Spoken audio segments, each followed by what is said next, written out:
on est venu rencontrer Monsieur Serge Thierry, qui monte là sur le podium, et qui va nous faire part de son témoignage.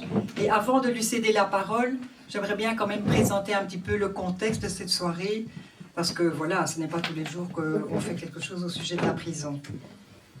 Alors, pour situer un petit peu cet univers qui est particulier, j'aurais voulu expliquer un petit peu que chaque année, au mois de novembre, cette année du 14 au 24, il y a ce qu'on appelle les journées nationales de la prison, où on a l'occasion d'organiser quelque chose, une conférence, une exposition, enfin bon, voilà, ce qu'on désire, pour sensibiliser le public à ce qui se passe à l'intérieur des murs.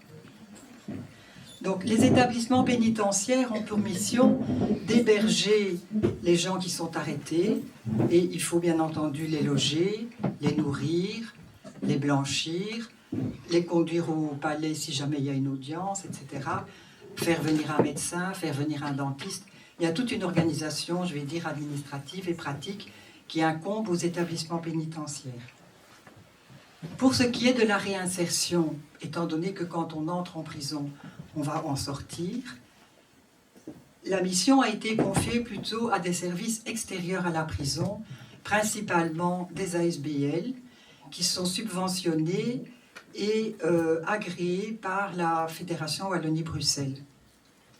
Et donc, à l'intérieur de ces ASBL, il y a deux assistantes sociales ici à Arlon, deux psychologues, et eux, le travail est la réinsertion, parce qu'il existe aussi un travail psychologique à l'intérieur de la prison avec du personnel pénitentiaire, mais à ce moment-là, c'est l'évaluation, voir est-ce que la personne pourra ou non sortir. Alors, dans les services extérieurs, en plus que les SAD, il y a aussi d'autres personnes. Il y a les aumôniers, par exemple, catholiques, protestants. Il y a un imam. Il y a les conseillers laïcs, tandis que je ne me trompe pas. Et alors, il y a aussi des aides particulières avec des ASBL qui offrent, par exemple, une formation particulière. Il y a, voilà, ou bien des formations même avec des écoles. Ici, sur Arlon, c'est un peu plus difficile à organiser, mais bon, voilà. Alors, en ce qui concerne la commission de surveillance qui organise cette conférence, la mission est un petit peu différente parce que l'Europe, dans la ligne de la Déclaration universelle des droits de l'homme, a voulu instaurer une prévention des traitements inhumains et dégradants, des mauvais traitements en prison, et a voulu imposer aux États de mettre sur pied une surveillance des prisons. Donc, en Belgique, il y a un conseil central de surveillance pénitentiaire qui chapeaute une commission de surveillance dans chaque prison, qui est constituée de personnes, de citoyens, de civils, qui doivent comporter au moins un juriste et un médecin. Et par deux, on va une fois par semaine à la prison et on vérifie que les conditions de détention soient correctes. Et en fait, le rôle est surtout préventif. Par rapport à un milieu clos, savoir qu'il y a des gens de l'extérieur qui viennent, qui entrent, qui peuvent aller voir la cuisine, qui peuvent aller voir la salle de gymnastique, etc. Ça met tout de suite un autre esprit au niveau d'une prison. Alors, une fois par semaine, on rencontre la directrice où on lui relaye à ce moment-là les réclamations des détenus en demandant, voilà, on voudrait améliorer ceci ou cela. Il y a un système de boîte aux lettres interne qui fait que les détenus qui veulent nous rencontrer, ils nous donnent le numéro de leur cellule et puis on peut aller les visiter. Voilà, ça c'est la mission de la commission de surveillance qui est un peu différente donc du service d'aide aux détenus. Et voilà, ça c'est très rapidement le contexte des établissements pénitentiaires en Belgique. Maintenant, je vais vous présenter Serge Thierry. Donc Serge Thierry est responsable de l'ASBL Extramuros, qu'il a fondé après avoir été lui-même à l'intérieur des murs. Donc il a une expérience évidemment qui est tout à fait différente. Et il a évidemment une réalité beaucoup plus concrète. Et alors j'aurais voulu faire quelques parenthèses. Donc dans le fond, il y aura quelques livres qui peuvent être achetés d'une part. Donc la table sera éclairée tout à l'heure. Il y a ma collection personnelle où j'ai mis livres à consulter, mais voilà, ça je les reprendrai par après. Si vous voulez bavarder encore un petit peu après, il y aura le bar qui sera ouvert, mais ce sera des softs et des eaux. Voilà, ça c'est un choix. Alors, normalement, on avait prévu que ce serait plutôt de 20 à 22 heures. Donc, plus ou moins 1 heure de présentation par Monsieur Thierry. Après, on aura 2 micros qui circuleront. Et ceux qui veulent poser une question, ben voilà, Monsieur Thierry se fera un plaisir de répondre. Et alors, ah oui, le prix des boissons, 1 euro pour l'eau, 2 euros pour les softs. Et alors, on a décidé aussi de faire circuler un chapeau après. Donc, vous mettez ce que vous voulez. Et le chapeau servira intégralement à la SBL de Monsieur Thierry. Voilà, bonne soirée.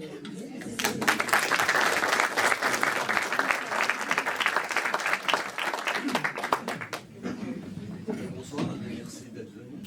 C'est pas évident de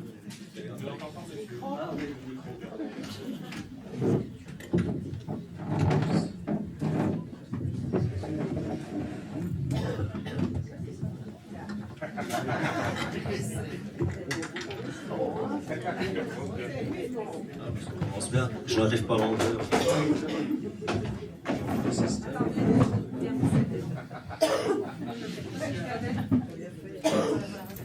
Je suis désolé, j'ai entendu un truc.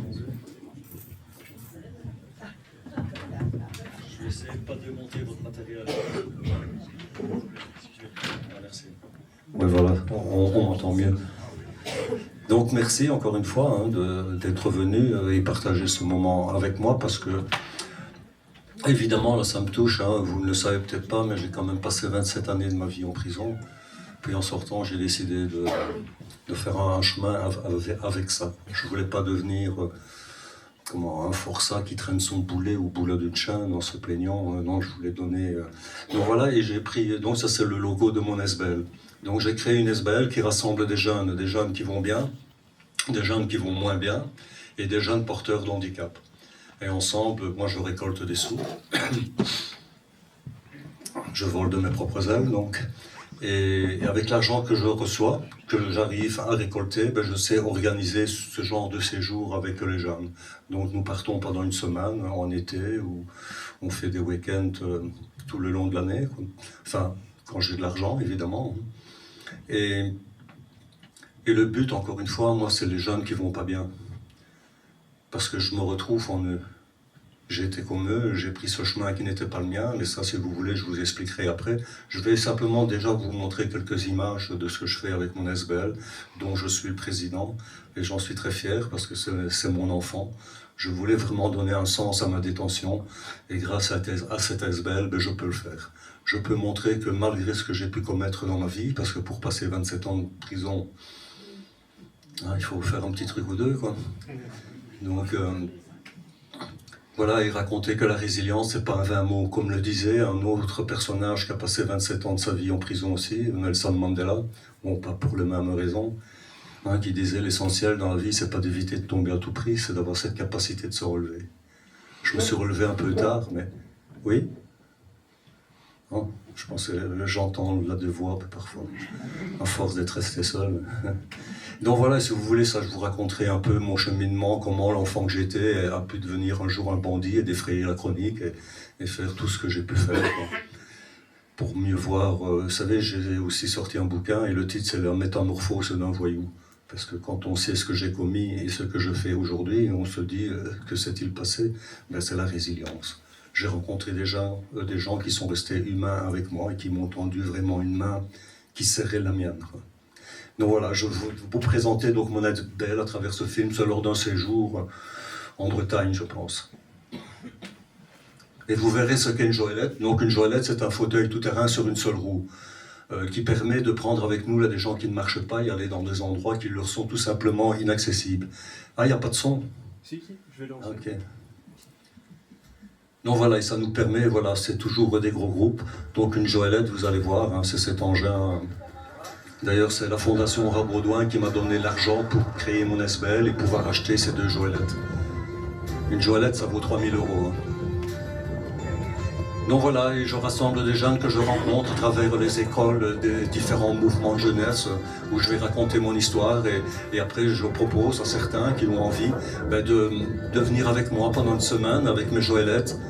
On prend là des gens qui ne marchent pas et voilà, et c'est des jeunes qui viennent de tout univers. Et encore une fois, des jeunes qui vont bien, des jeunes qui vont moins bien, et des jeunes en fauteuil. Et chacun vit avec sa différence. Et avec toutes ces différences, ben nous, on va de l'avant.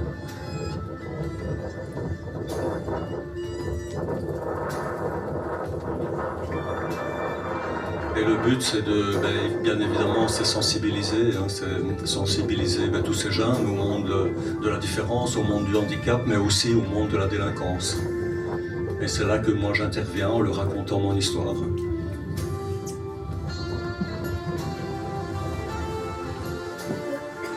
Et voilà, et dans ce groupe, on ne voit pas le jeune qui va pas bien et on ne voit pas le jeune qui va bien. Ils sont tous mélangés et on va tous dans la même direction. Là, on s'échauffe avant de passer aux choses sérieuses, parce qu'évidemment, nous n'allons pas sur les terrains plats. Ça ne nous intéresse pas. Le fauteuil roulant, il va sur les terrains plats. Nous allons dans les chemins accidentés. Où le fauteuil roulant ne passe pas, nous, on passe. Nous sommes déjà montés à 4000 mètres dans les montagnes avec ça. C'est physique, mais c'est le but, c'est de venir partager son énergie avec ceux qui en ont un peu moins. Et c'est pour ça qu'on est beaucoup, parce que pour remplacer, quand il y en a qui en ont marre, ils donnent la place aux autres. Et on continue d'aller de l'avant. Ah, il faut s'accrocher, Voilà, il y a des jeunes qui me suivent depuis 5-6 ans. Ils viennent là tous les séjours. Parce qu'il y a de bonne ambiance, on fait des veillées, on profite de la vie, quoi. Voilà, là on commence vraiment... donc nous avons fait les falaises. On nous avait dit non, vous passerez pas là. Si, on passe. Une joëlette, si la roue passe, le reste suit. C'est comme une brouette, si la roue passe, le reste y suit. Évidemment, si on tombe, et on monte les escaliers, on va vraiment partout. Il n'y a pratiquement rien qui nous arrête. On escalade même un peu s'il faut. Bon, il y a quelques adultes, mais là, par exemple, il y avait une personne en fauteuil qui avait besoin de soins. Donc là, on fait venir un membre de la famille, évidemment, pour que ça reste intime. Je ne pourrais pas demander aux jeunes de commencer à faire des soins.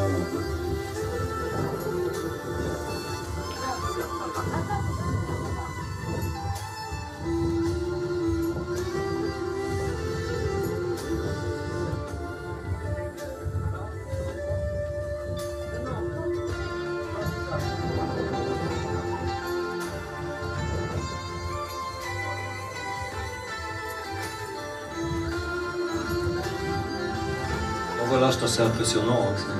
Dans les montagnes, c'était pas mal aussi. Et en fait, on est beaucoup parce que c'est physique. Le but, c'est pas de les mettre sur les genoux, c'est de les sensibiliser et de partager une semaine ensemble et de prendre tout le monde avec nous.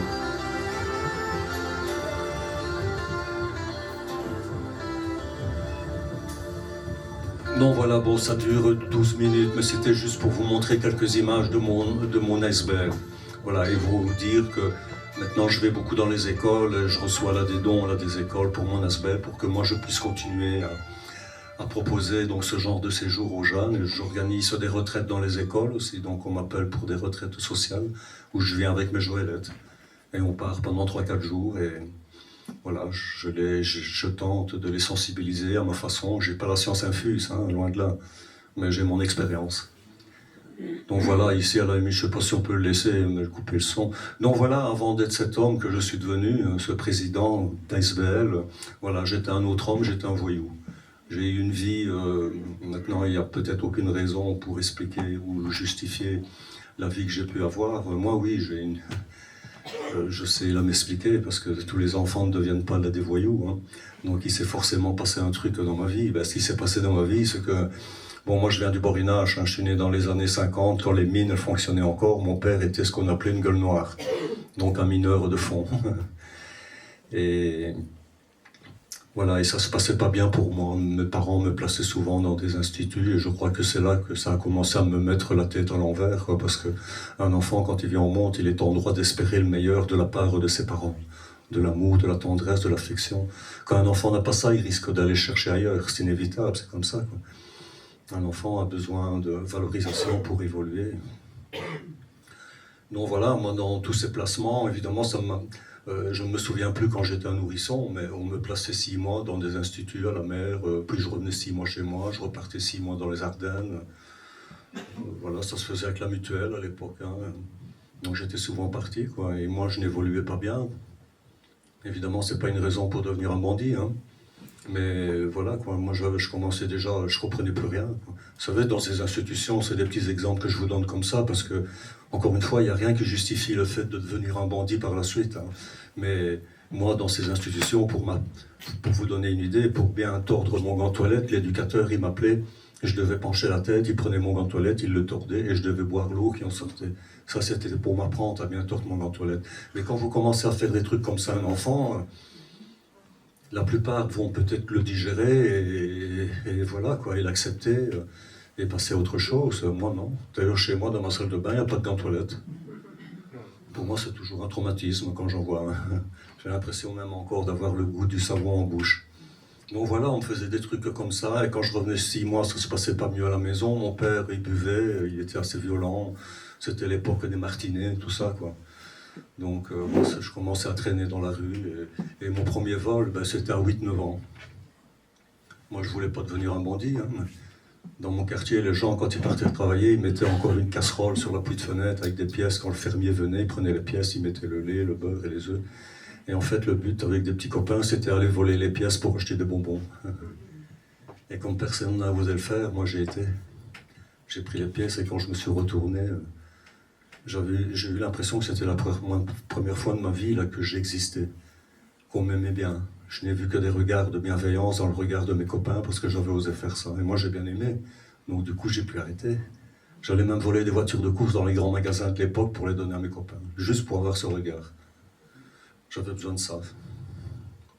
C'est complètement con, mais bon, j'ai pas trouvé autre chose. J'avais 8-9 ans.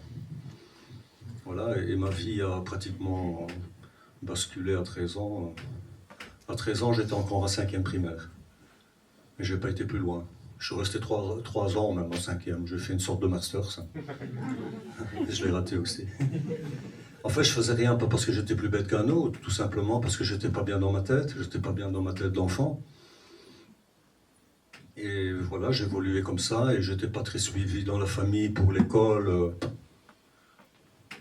À la fin de l'année, je n'avais même pas de bulletin, puisque je faisais rien. J'étais au fond de la classe, ouais. Je faisais acte de présence. Je sais pas si ça peut encore se passer actuellement, voir un jeune comme ça, qui va pas bien, quoi. Il y a 13 ans, mes parents ont acheté une voiture. Les travailleurs commençaient à acheter des voitures, tout ça, une télévision. Et un jour, mon père dit, tiens, viens avec nous faire des courses. Bon, c'était les voitures de l'époque, hein, je vous parle de ça, c'était en 69, je crois, ou en 70. Il n'y avait même pas encore de ceinture de sécurité dans les bagnoles, hein. À l'époque, c'était pas d'alarme, tout ça, quoi. Donc j'ai été faire les courses avec mes parents, et à un certain moment, mon père m'a donné les clés pour aller mettre les courses dans le coffre, parce qu'il avait autre chose à faire avec ma mère. Donc j'ai été mettre les courses, après je sais pas ce qu'il m'a pris, je me suis mis au volant. Et j'ai mis le contact, ça s'est mis en route. C'était une voiture avec des vitesses au volant. Et bon, j'ai calé un peu, mais je suis démarré. Je suis parti pendant un moment en première. Puis j'ai su mettre la deuxième, tout ça. Et je suis revenu dans mon village, Coëm. C'était un petit village de bourrinage. Et j'ai vu un copain, il me dit, qu'est-ce que tu fais avec la voiture de ses parents? Je dis, je pars en fugue. Ah bon? Et tu vas où? Ben, je vais à la mer. Ah, je peux venir avec toi? Ah bon, viens, on va à la mer. On avait de quoi manger dans le coffre, on avait une voiture. J'avais réussi à passer la 3e, la 4e, ça allait, hein. Je crois que le jour même, je conduisais comme n'importe qui. On est arrivé à la mer, hein, mais nous on était... D'ailleurs j'ai vu un film qui s'appelait Thelma et Louise, hein. Je pense que dans nos têtes c'est un peu ce qu'on a ressenti. Des moments de liberté, on se sentait libre, on n'avait pas de vêtements, hein. On n'avait pas de papier, on n'avait pas de sous. Et puis la voiture est tombée en panne. Plus d'essence. Et là l'idée m'est venue de piquer une bagnole. Ouais, je n'ai pas eu de bon plan. C'est pour ça que je le dis, je n'ai pas fait beaucoup d'efforts pour éviter un peu ce qui s'est passé, parce que, à la limite, j'aimais bien presque. Donc j'ai volé, à l'époque, c'était une petite Simca 1000. Je ne sais pas ceux qui ont connu les Simca 1000, avec les petits carreaux sur le côté que je forçais. Je passais le bras, j'ouvrais le petit tutut là. Et dedans, il y avait 3 fils. 2 pour le contact et 1 pour le démarreur. Et la voiture, elle démarrait. Enfin, elle se mettait en route. Et voilà, et puis on voulait aller dans les Ardennes, on va, voiture retombe en panne, on revole une voiture. On en volait une sur place pour dormir, avoir un peu de chauffage. On ne volait que les voitures avec des radios, tout ça, quoi. S'il n'y avait pas de radio, on ne les prenait pas. Voilà, et puis on voulait retourner à la mer. La voiture tombe en panne, on en revolait une autre. Pour manger, on s'arrêtait devant les magasins. Mon pote, il sortait, on prenait des cajots de fruits, là. Ceux qu'on aimait, des pêches, bananes, tout ça, quoi, du raisin. Et puis on s'est fait prendre. Ouais. Ça faisait 2 mois que ça durait, quoi. Ah, nous, on s'amusait bien, on puait même, parce que quand on allait se laver, on trempait nos pieds un peu dans la rivière. Quand on était dans les Ardennes, il y a la mer un peu sur les yeux, là. Et on a été arrêtés, oui, évidemment, quoi. Et... interrogatoire, menottes et tout, cachot, c'était ma première expérience avec la police, quoi. Et normalement, ça aurait dû me faire réfléchir, dire Serge, là tu vas peut-être trop loin, lève un peu le pied, quoi. Et d'ailleurs, c'est là qu'on a appris qu'en 2 mois, on avait pratiquement volé 40 voitures. Et ils ont eu facile à trouver parce que c'était toujours le même parcours. La mer, les Ardennes, la mer, les Ardennes. Voilà, ils ont vu tous les plaintes de vol qu'il y a eu. Nous, on ne tenait pas de comptabilité, donc on était les premiers surpris, quoi. Donc on m'a présenté un juge de la jeunesse, parce qu'évidemment, maintenant, que faire avec un jeune qui commence à commettre des délits comme ça? Bon, d'accord, moi c'était dans les fins années 60, début 70. Donc le juge de la jeunesse a décidé de me placer dans ce qu'on appelait à l'époque des maisons de correction, des maisons d'éducation et de rééducation de l'État. Et paf, je me suis retrouvé là-bas, quoi. Moi qui avais vécu déjà dans des institutions, je me retrouvais encore dans une maison de correction, quoi. Parce que le juge de la jeunesse a dit ça va pas, Serge, il faut te reprendre. Et je me suis trouvé dans ces maisons de correction et ça m'a pas plu, quoi. Tu peux pas faire ce que tu veux, rien, il faut faire ce que les éducateurs disent, aller aux ateliers, être vu par une psychologue, tout ça. Et ça me m'allait pas, quoi. Donc j'ai commencé à fuguer. Voilà ce qui se passait dans ma tête. J'arrivais pas à trouver une place. J'arrivais pas. Je savais pas ce qu'il fallait faire, j'ai jamais rien prémédité. Tout est venu spontanément, comme ça. J'ai commencé à fuguer. Quand je fuguais, ce que je faisais, je repiquais une bagnole. Je savais rien faire d'autre. Moi, je dormais dedans, tout ça. Puis je me faisais reprendre. Et c'est là que j'ai connu, 14-15 ans pratiquement, la prison pour la première fois comme mineur d'âge. Les mineurs d'âge pouvaient faire 15 jours de prison. Donc je me suis retrouvé 15 jours à la prison de Mons, où là vraiment, j'ai été choqué évidemment. C'était une époque, il n'y avait pas la télévision, il n'y avait pas de radio, même lui et Playboy étaient interdits. Et c'est vrai en plus, c'est seulement après, dans les années 80, 90, où ce genre de livre a pu être autorisé en prison. Enfin, tout était contrôlé. Mais les autres détenus adultes m'ont pris sur leur aile un peu. Ils m'apportaient des bonbons, là, des fruits et tout. Donc ça, j'aimais bien, quoi. Puis on me replaçait dans un autre institut, maison de correction, et je refuguais. En fait, de 15 à 17 ans, j'avais déjà fait 5 séjours en prison comme mineur d'âge. Et pourtant, un éducateur a essayé, c'est une petite anecdote comme ça. Il s'appelait Claude Lelièvre, qui a été délégué aux droits de l'enfant par la suite, avec sa grosse moustache. Et lui, il voulait faire un chemin avec moi. Il me dit, Serge, apprends à me faire confiance. Moi, j'ai confiance en toi. Et pour te le prouver, je te confie les clés de ma voiture.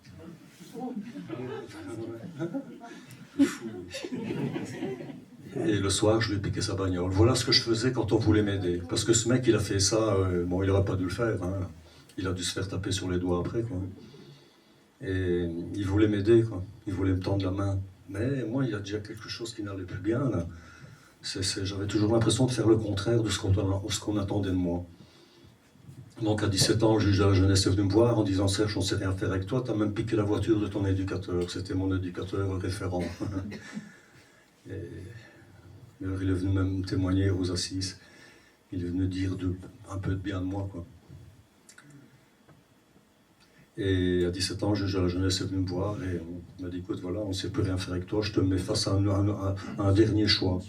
Soit que je t'enferme dans une maison de correction jusqu'à tes 21 ans, après tu fais ce que tu veux, je ne peux rien avoir avec toi. Ou soit que tu signes un contrat de 3 ans à l'armée, parce qu'à 17 ans, on pouvait signer un contrat comme volontaire de carrière. » Moi, j'avais déjà vu là des films de guerre, j'ai dit « Ça va être sympa, comment sauter en parachute et tout, le débarquement. » Enfin, j'avais l'imaginaire d'un gamin de 17 ans, quoi. Donc quand je suis arrivé à la caserne, hein, j'avais signé le contrat, ça n'avait rien à voir avec le film. Hein. C'est un truc que je dis, mais enfin, même tous les matins, lever du drapeau, il fallait faire du drill. J'ai pas aimé, quoi. Je dis, mais enfin, c'est pas normal, ça.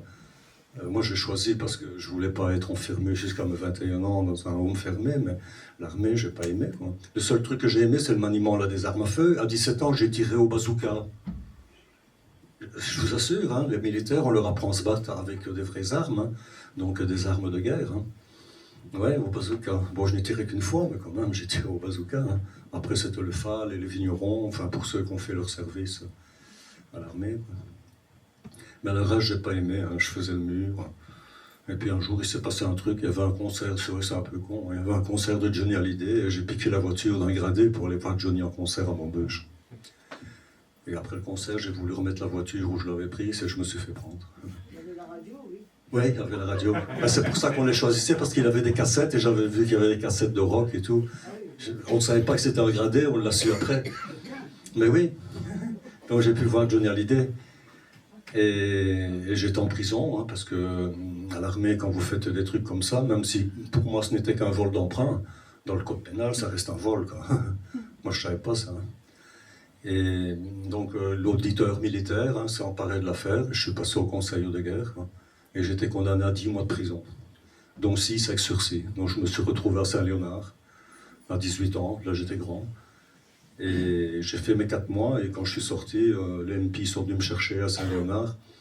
Ils m'ont conduit à la caserne chez le commandant. Le commandant, il m'a dit, mais qu'est-ce que tu es venu faire ici, toi?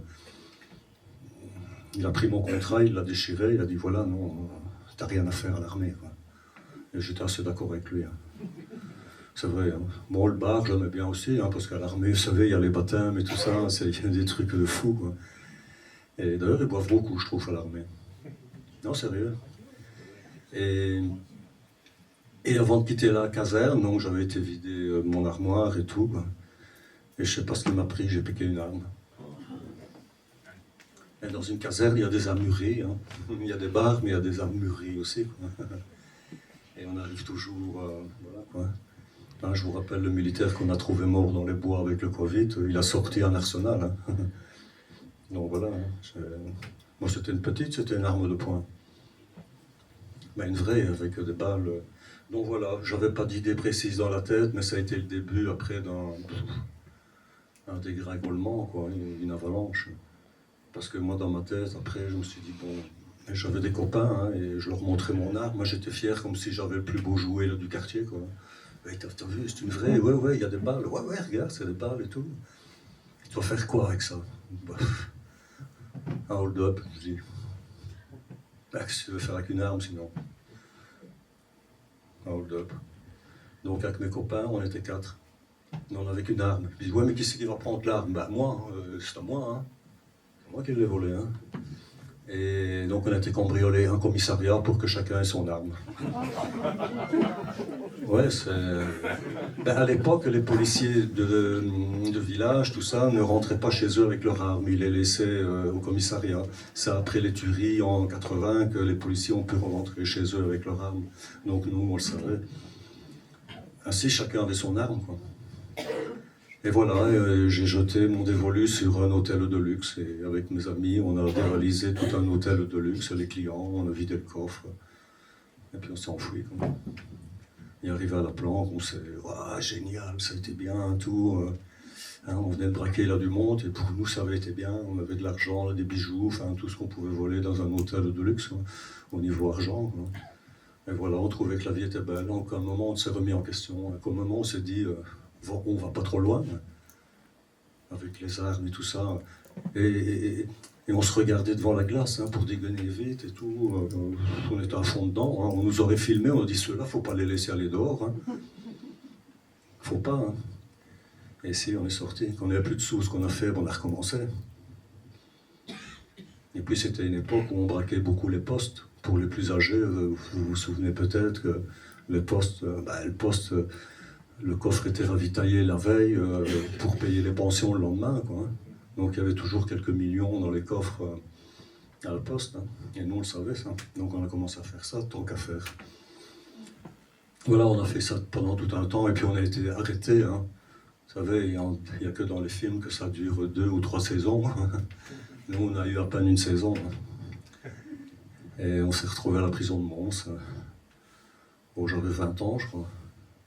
Et là, c'était plus pour vol de bagnole, c'était pour vol avec violence, puisque le terme de braquage, c'est vol avec violence, circonstances aggravantes, que des armes ont été montrées en bande, une voiture utilisée. Donc moi, je n'avais que des circonstances aggravantes. Et tous les 4, on était partis pour quelques années. On avait toute une série de braquages. Quand on s'est fait arrêter, on avait encore là les armes du commissariat et parfois quelques bijoux qu'on avait volés. On avait toutes les preuves sur nous pour être condamnés. Ça servait même à rien de nier, du « Ah, c'est pas moi ».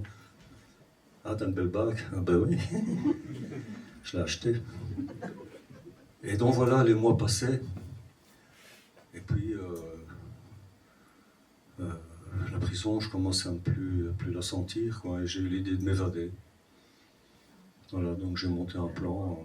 Pour ça, je vous dis, j'ai fait là 27 ans, mais j'ai été les chercher, presque. Parce que vraiment, j'étais un vrai diable, je ne savais plus quoi faire avec moi. J'ai monté un plan et j'ai réussi à faire entrer une arme à feu.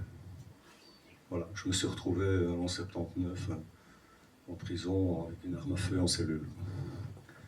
Et j'ai fait une prise d'otage. J'ai été libéré là, mes 3 amis, et voilà, et on s'est enfui. On s'est fait ouvrir la porte, tout ça. Ça aurait pu bien se passer, mais ça ne s'est pas bien passé, quoi.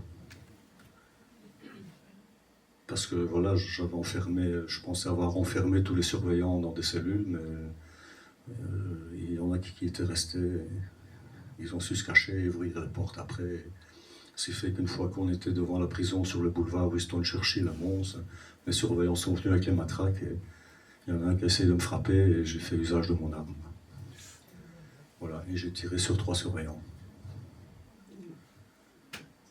Souvent je me dis, peut-être pour m'aider à rester debout, que c'est le reptilien de mon cerveau qui a réagi. Parce que je n'ai jamais eu envie de tuer personne. Je volais, oui, mais bon, je prenais une arme parce que si je faisais comme ça ne marche pas. Une arme. Mais voilà, tirer sur des gens, parce que souvent on me dit, bah, tu n'as pas tué, ouais, mais et la différence, elle est où? J'ai appuyé sur la détente, quoi. Et en plus, une voiture devait être là, elle n'était pas là. J'ai arrêté une voiture sur le boulevard, parce que la police allait arriver, gendarmerie juste derrière la prison. Et le mec n'a pas voulu me donner sa voiture, je lui ai tiré une balle dans la cuisse. Voilà ce que je venais de faire en quelques secondes. Moi, l'enfant avec les pièces, là, qui voulait être aimé, qui ne comprenait pas sa vie, voilà ce que j'étais devenu à 20 ans. Je venais de tirer sur 4 personnes. On a réussi à s'évader. Mais à quel prix?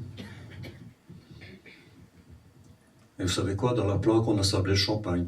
Mes amis m'ont fait la fête parce que c'était grâce à moi qu'on s'était évadé.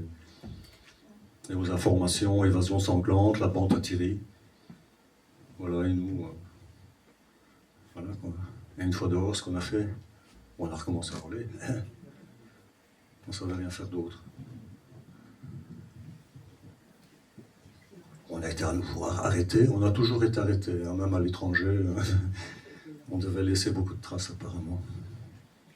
Et voilà, et puis là, c'est vrai que ma détention a changé, évidemment. Et ça, bon, quelque part, j'ai un peu été le chercher, même si c'est vrai que les surveillants ne sont pas bien formés, ok, tout ça, quoi.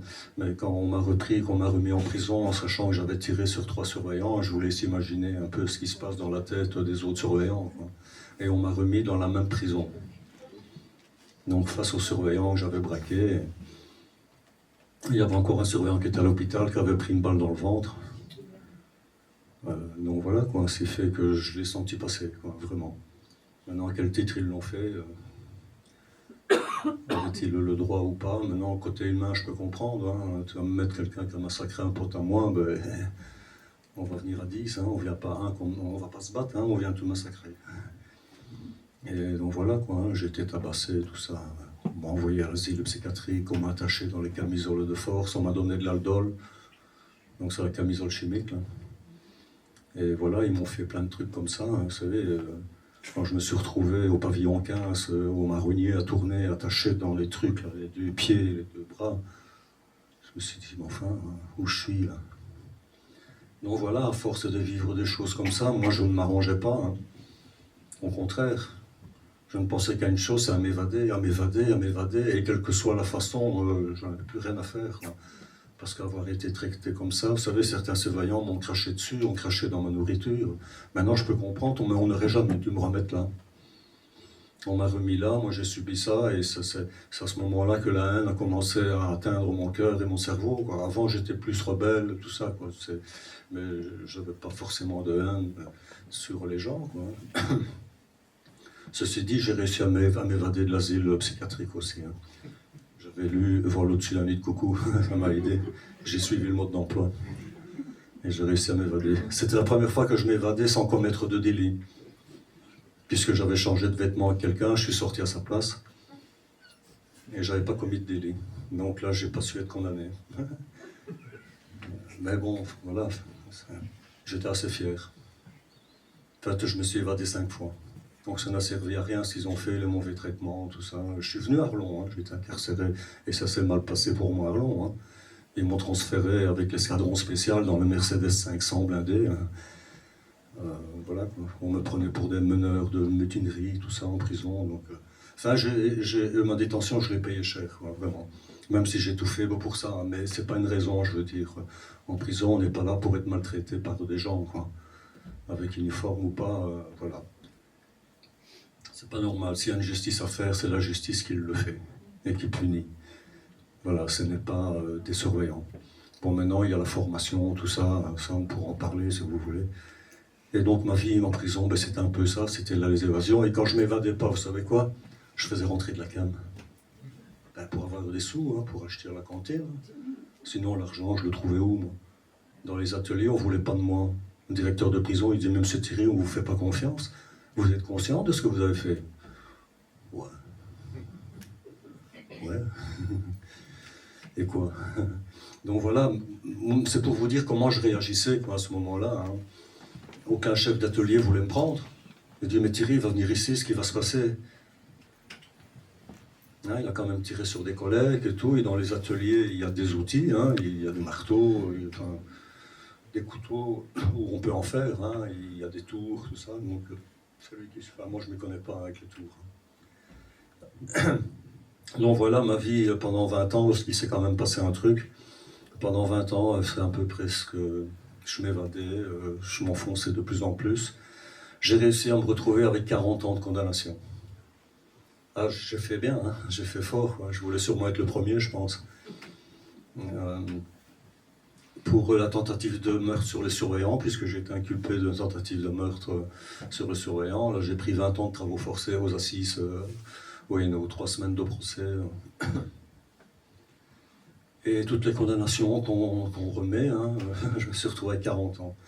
Voilà, et je n'évoluais pas vraiment. Les psychiatres, les psychologues, notamment ici à Arlon encore, je dis, j'ai une mauvaise expérience à Arlon. On a peut-être l'eau chaude en cellule, mais bon, il y a tellement de choses qui ne vont pas. Et comment?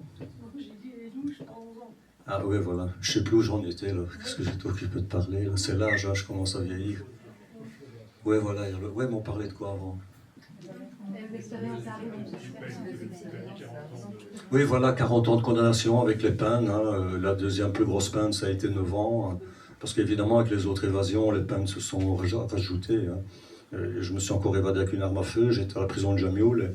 Là aussi, j'ai encore réussi à faire rentrer une arme. Je me suis évadé du fourgon cellulaire pendant un transfert.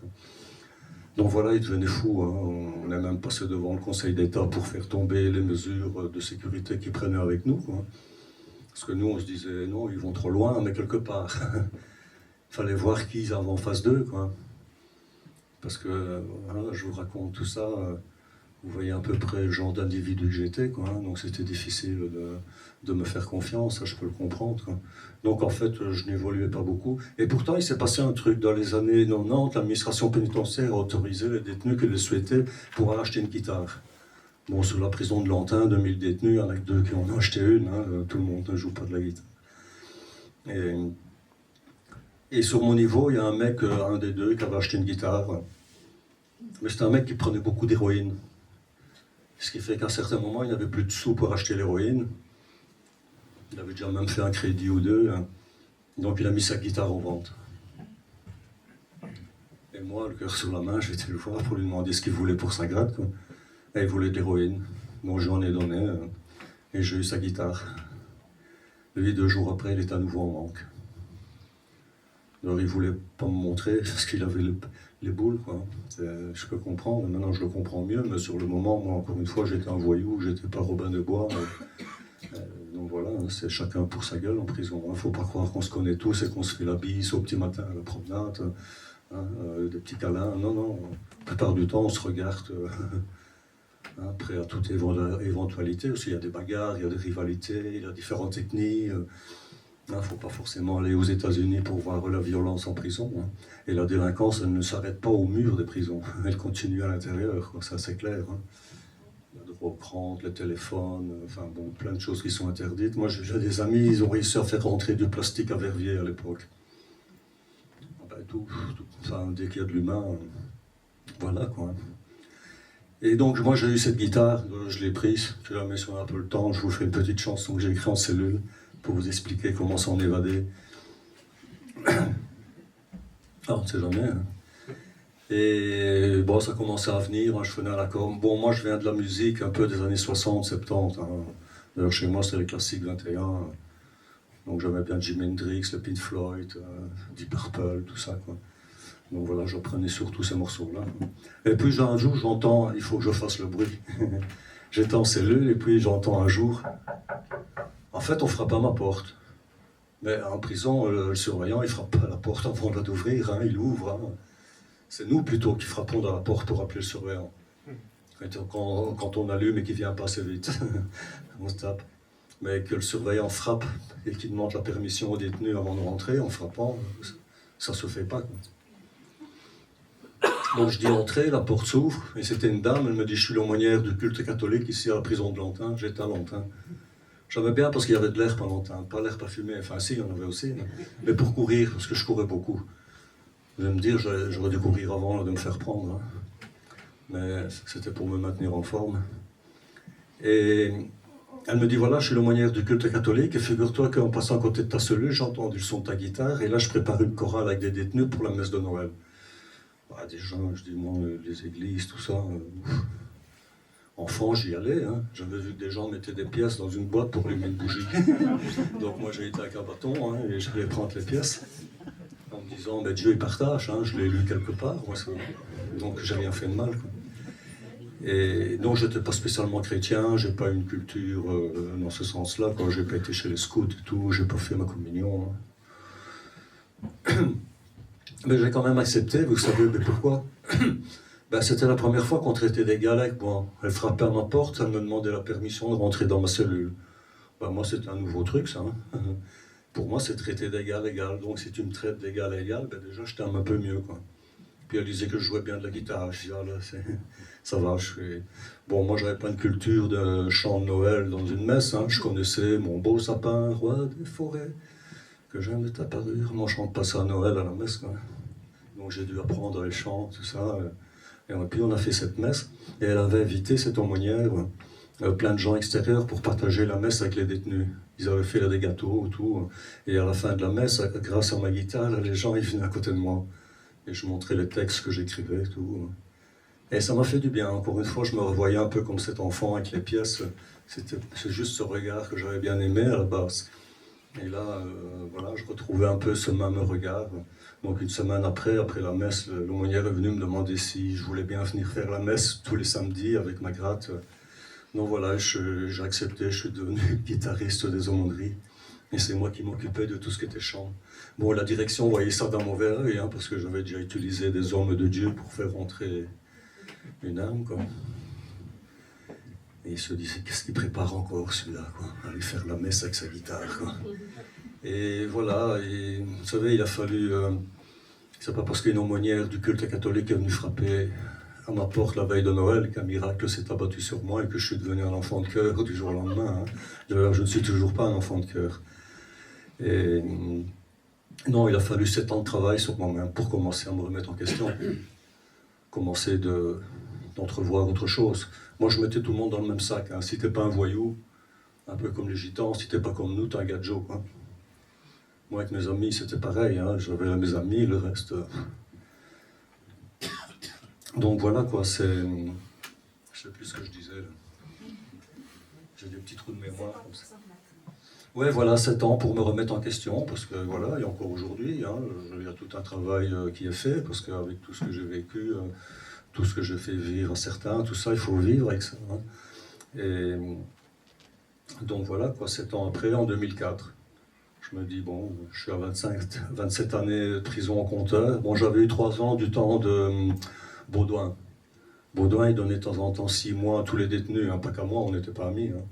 Mais il donnait 6 mois. Donc, du temps du règne de Baudouin, j'ai réussi à avoir 5 fois 6 mois. Donc, ça fait 3 ans. Donc, les 40 ans moins 3 ans, ça fait 37, plus les 27 que j'ai fait, il m'en restait 10. Ouais, j'ai fait 5 années primaires quand même, hein, donc je suis content.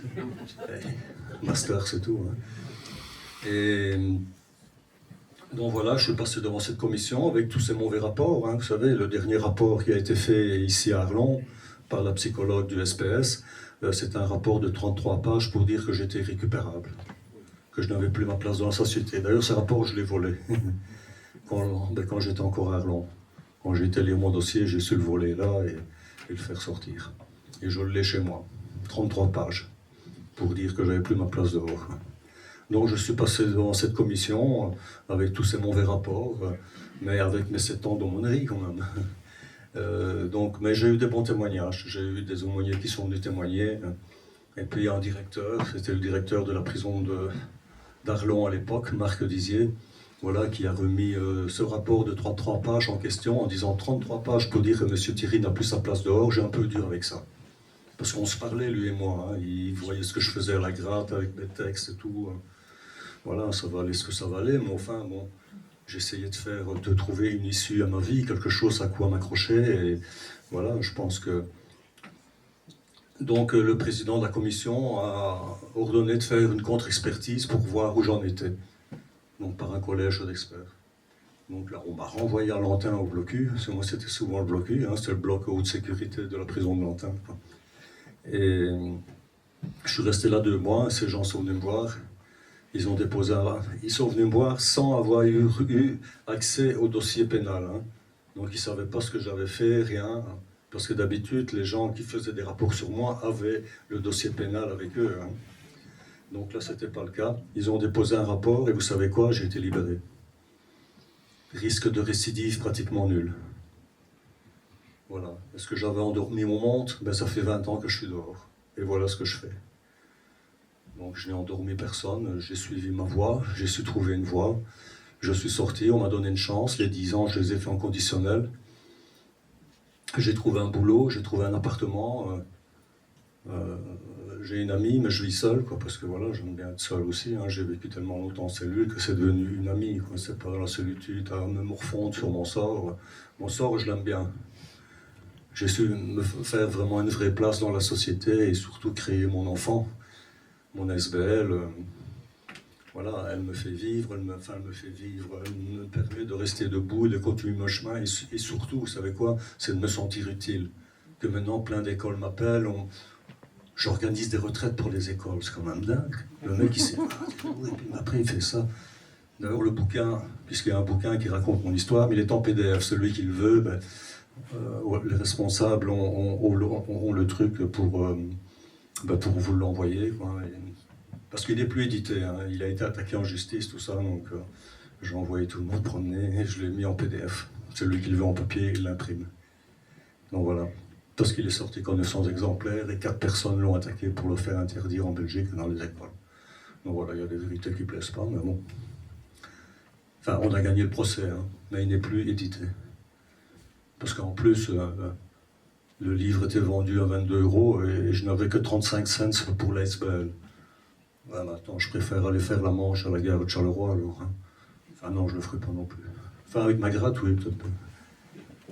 Donc voilà, je suis passé devant cette commission, j'ai été libéré, je me suis retrouvé dehors et bon, quelqu'un m'attendait là dans une voiture, mais qui n'était pas volée. Hein. Elle était à lui, enfin à elle, c'était une dame. Une dame que j'ai rencontrée en prison, une prof de musique. Elle m'a hébergé pendant 11 mois. Et après, je suis trouvé mon appartement, parce qu'évidemment, se retrouver dehors après une telle aventure, il y a plein de choses à réapprendre, hein, les mécanismes, tout ça, parce que moi j'ai évolué en prison. Hein. Et en prison, c'est pas le Club Med, hein, c'est la prison, quoi. Donc ça peut être très violent, très destructeur, donc se retrouver dehors. Mais vous savez, avant de sortir, moi je me suis regardé dans la glace et je me suis fait une promesse, et ça fait 20 ans que je tiens cette promesse. Et l'énergie que j'ai mis à m'insérer dans la société et à me faire cette place, c'est la même énergie que je mettais pour m'évader de prison, l'arme à la main presque.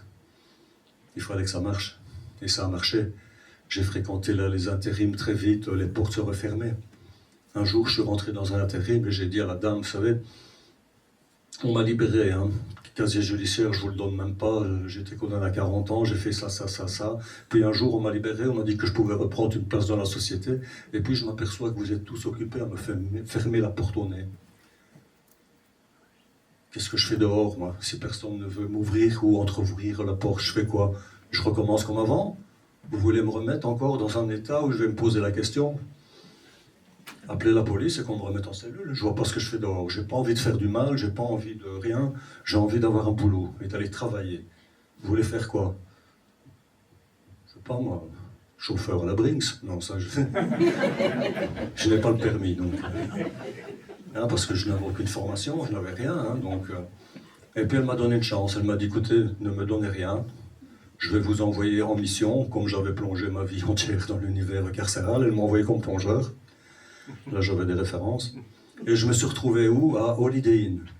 Donc, c'était un hôtel-restaurant de luxe à côté de Zaventem. Et je me suis retrouvé là, et moi, j'ai tout de suite aimé ça. J'avais une tenue propre tous les jours et tout. Et 3 jours après, c'est Holiday Inn qui a appelé l'intérim pour avoir Serge. Bon, je ne criais pas que je sortais de prison, je disais rien encore à ce moment-là. Maintenant, je le dis à tout le monde, presque. Enfin, non, mais bon, comme j'en parle beaucoup... Et j'ai fait carrière dans l'Oreca. J'ai travaillé là, j'ai travaillé en face de la gare centrale, les hôtels de luxe, où je suis devenu le responsable de la plonge. J'étais j'étais fier comme un coq quand je sortais, quoi. J'avais 5 plongeurs, que c'était moi le chef. Ah ben oui. Et j'ai travaillé après, j'ai fini ma carrière à la brasserie de l'Alliance et le golf à Brenne, quoi. Et, parce que maintenant je suis à la retraite, je peux plus travailler, enfin non, moi je suis à la retraite. Et donc j'ai réussi à trouver un boulot dans l'Oreca. Voilà, et une femme m'a encore donné une chance. Elle m'a envoyé en mission, ça a marché. Moi j'allais travailler en sifflant, même la plonge, j'ai adoré. Je mangeais une cuisine faite par un chef tous les jours, dans des structures de luxe, quoi, je veux dire. Donc voilà, à Holiday Inn, en cuisine, ils sont 30. Au chaud, au froid, il y a un chef uniquement pour la sauce. Enfin bon, c'est... Donc j'avais une nourriture géniale, un budget alimentaire zéro, et je gagnais 1 300 € comme plongeur, en 2004. Voilà. Mais, quelque part, oui, c'était bien, je suis propre mon appartement, tout ça. Ouais, non, je me dis, non, mais je recevais des congés payés. Je dis, mais enfin, le 13e mois, je ne savais même pas que ça pouvait exister, moi, c'est chouette. Mais je voulais donner un sens à tout ça, parce que je me disais, allez, de toute façon, la prison, l'oublier, je ne vais pas oublier. J'ai des tatouages partout, moi. Les tatouages que j'ai faits, vous savez comment je faisais de l'encre? Je brûlais des bouts de semelle au-dessus d'une assiette, je récupérais la suie, que je mélangeais avec un peu de savon, pour que ça prenne bien, et ça faisait de l'encre noire. Tous mes tatouages sont faits avec des bouts de semelle. C'est pour ça que je coupe vite, je rebondis. Et... je voulais donner un sens à tout ça. Je ne voulais pas être comme un forçat qui traîne son boulet au bout d'une chaîne, quoi, en se plaignant. Non, je voulais donner un sens à tout ça. Et j'ai eu une chance, encore une fois, un aumônier que j'ai connu à Arlon. Il est décédé aujourd'hui, mais je l'ai connu à Arlon. Il était professeur au collège Paul à Godine. À Godine. Il me dit, tiens, tu viendrais pas avec ta guitare parler à Mereto? Moi, je dis, mais ils vont me lancer des cailloux, quand je vais raconter mon histoire. C'est vrai, tout le monde n'a pas envie d'écouter un mec comme moi, quoi. Et j'ai été... et ça s'est bien passé. C'est eux qui m'ont fait comprendre que ce que je pouvais faire avec ce passé, en faire un outil. Aller dans les écoles, les mouvements de jeunesse. J'ai été en IPPJ, j'ai été dans une maison de correction qu'on appelle IPPJ, où j'ai été moi. Là, je leur disais, vous savez, il y a 50 et des ans, j'étais assis sur le même banc que vous, quoi. Et voilà comment ça s'est passé pour moi après. Parce que je ne prenais pas l'éducateur comme quelqu'un qui pourrait m'aider, mais plus comme un surveillant presque. Dommage, parce que c'est vrai que j'aurais pu faire un chemin, j'ai eu peut-être plein d'occasions pour reprendre ma vie en main, mais je ne l'ai pas fait, quoi. Et puis avec mes amis, on aimait être voyous. Voilà, on posait en photo, tout. Voilà, quoi. Il nous a fallu quand même passer des années pour remettre nos idées en place. Enfin, sur les 4, il y en a 2 qui ont été abattus, il n'y a plus que l'autre, le dernier, et moi.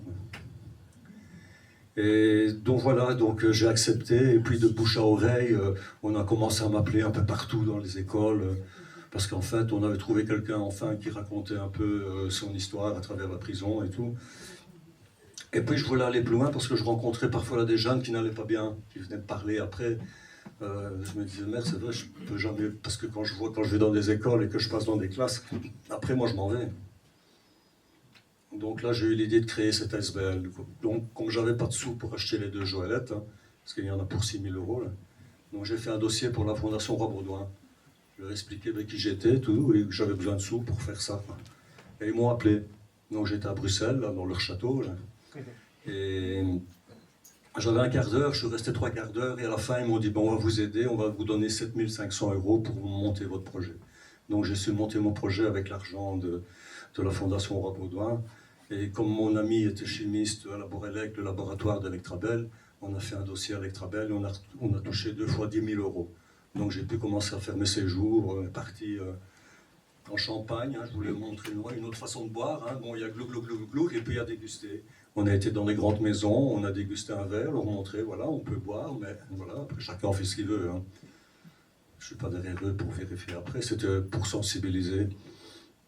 Donc avec tout cet argent, ben, j'ai organisé plein de séjours, on a été dans les Pyrénées, on a été en Forêt-Noire, on a été en Normandie, enfin on a été un peu partout dans les Vosges. Voilà, plein de trucs, et j'espère en faire encore plein. Donc voilà, bon, maintenant on n'a plus ces grosses sommes, hein. Tout l'argent que je récolte, c'est l'argent que je récolte dans les écoles. Quand on me demande ce que vous voulez pour venir, je dis bah faites un don à mon SBL, je viens même si vous ne le faites pas. Hein. Mais voilà, si vous le faites, ben, moi je peux organiser ça pour les vacances 2025. Voilà, parce que j'aimerais bien retourner dans les montagnes. Donc voilà, parce que dans les montagnes, sous les forts, on se partage plein de trucs. C'est vrai qu'on est monté dans les Pyrénées, les jeunes ont été applaudis par les gens qui étaient déjà au-dessus. Hein. Et j'en ai vu avec une larme ou deux. Hein. Parce qu'ils ont vu de quoi ils étaient capables de faire et d'amener tous ces gens au sommet.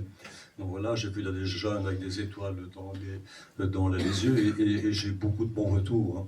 J'ai des jeunes qui n'allaient pas bien maintenant qui sont éducateurs. Donc ça me plaît de me dire que voilà que j'ai un peu à voir. Donc voilà, et j'en ai encore vu un hier qui est venu voir le spectacle qu'on a donné pour donc les journées nationales des prisons. Donc hier, j'ai accompagné des acteurs, des comédiens de théâtre qui récitaient des textes écrits en prison en leur donnant vie, comme sait le faire un comédien de théâtre. Quoi. Et moi, j'accompagnais avec ma guitare, avec des petits morceaux de référence, des petits clins d'œil par rapport au texte et tout ça. Quoi. Donc voilà, donc j'arrête pas. Et tant mieux, hein. J'ai beau être à la retraite, je veux dire, j'ai cette énergie pour continuer. Voilà, et demain, je vais dans les écoles ici, voilà, rencontrer d'autres jeunes. Donc voilà, je suis super content, je vis de superbes expériences. Souvent, je dis, je suis un peu privilégié, même si j'ai tout fait pour ça. Donc, il y a moyen. La résilience, c'est pas un vain mot, on peut se relever le de tout. Et c'est pour ça que j'aimerais bien de temps en temps rentrer en prison, mais librement, dans l'espoir d'en aspirer un ou deux. Regardez, 6 mois après tout ça, maintenant, je n'ai plus rien à voir avec l'administration pénitentiaire ou la justice. Hein. Je ne suis plus en conditionnel. Ça fait 10 ans que j'ai fini avec eux et ça fait 20 ans que j'ai été libéré. C'est pour ça que je ne fais pas mon âge. On boit, on conserve, hein, non? Donc voilà, en gros, maintenant, si vous voulez le bouquin, ben, donc ceux qui ont organisé ici, long en PDF. Hein. Voilà, je suis désolé. Celui qui veut faire un don à l'SPL, ben, moi, je veux bien. J'en profite que vous reprenez votre souffle Ouais. pour donner l'opportunité au public de poser des questions. Ah oui, peut-être. c'est vrai qu'on a dépassé l'heure. On est à 1h, donc c'est le moment, hein, à moins que vous n'ayez pas encore quelque chose à Non, dire. voilà, si vous, surtout vous avez vu un peu mon SBL, c'est l'essentiel, c'est pas ce que j'ai pu faire, ça c'est pas, hein, c'est surtout maintenant l'homme que je suis devenu. Parce que dans l'un de mes textes, je dis de mes chansons, voilà, j'ai fait ce que j'ai fait, mais je suis pas forcément une crapule.